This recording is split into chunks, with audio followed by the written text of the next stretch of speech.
Take 4, because I got a creepy crawly keeps walking back and forth in front of my vision. And this video is about a question my mother asked me time and again over several decades. And I couldn't answer honestly because she knew I knew like the 18 major sins for which you cannot be forgiven.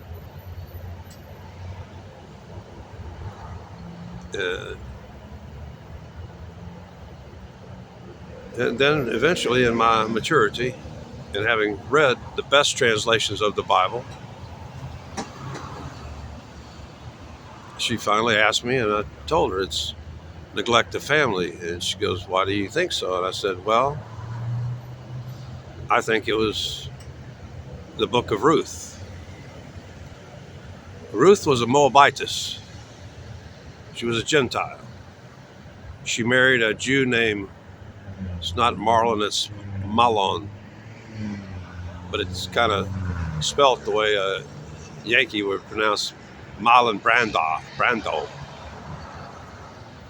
He had died, but she clung to her mother-in-law because that was her family. And they went through this whole process of, they lost the land. They had to go through the usual Jewish law of finding a redeemer for the land, for the money owed or whatever. And so she ended up marrying Boaz, one of her relatives.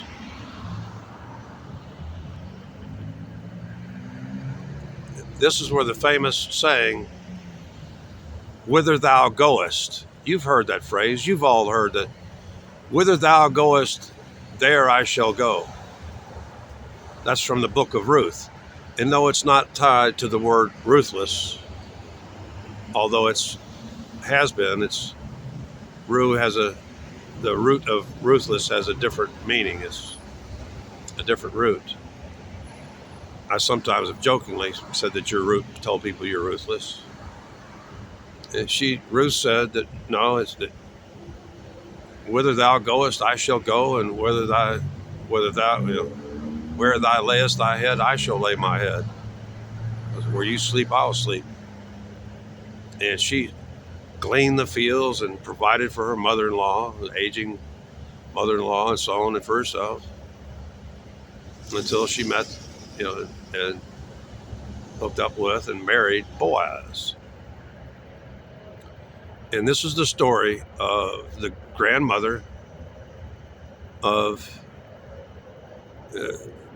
this was the mother of Jesse, who gave birth to a son named David ben Jesse, King David, Magen Dawid, who slew Goliath. And then in just one more generation or so, Ruth became even though she was a Gentile, she became the great-grandmother of Jesus. I hope I've now explained that to all you Gentiles that don't understand that Jesus was a Jew, he wasn't a Christian, and that just like Charles Sims, you go around all the time, neglecting your family, giving money to a church that pisses it away, and doing all sorts of things for your vanity and your belief in what we Jews still consider to be an idol worship.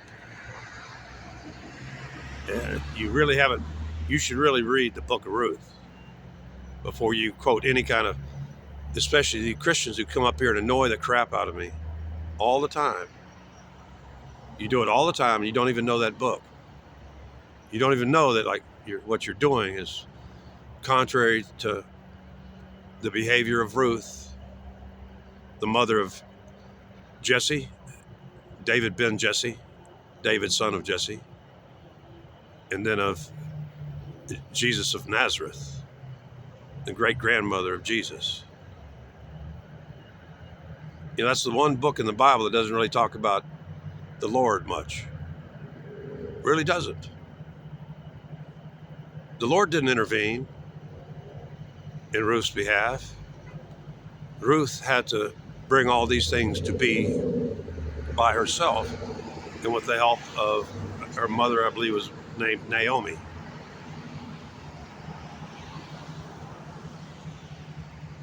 What's the greatest sin of all?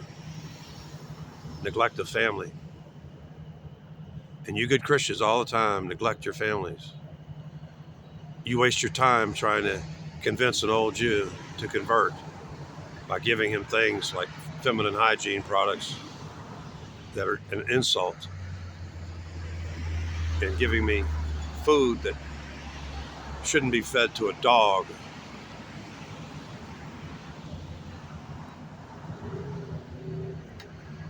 So that's pretty much it. I wanted to keep it short. What's the greatest sin of all? Neglect of family. That's what my family did to me, and stole from me, and stole from my mother. And yet you Christians, and my siblings became Christians in their old age. So this kind of a cover. Do you really think that Jesus is going to forgive them? Sometimes it doesn't matter how much you repent. It cannot be forgiven. I don't want another Christian telling me that nothing can be forgiven, cannot be forgiven. That's a double negative. They say everything can be forgiven, even murder. Nope. One of the 10 Commandments. Manslaughter in the heat of passion or in the insanity of war is forgivable. But cold, premeditated murder, like abortion, is not forgivable. I should know. I'm one of the unforgiven.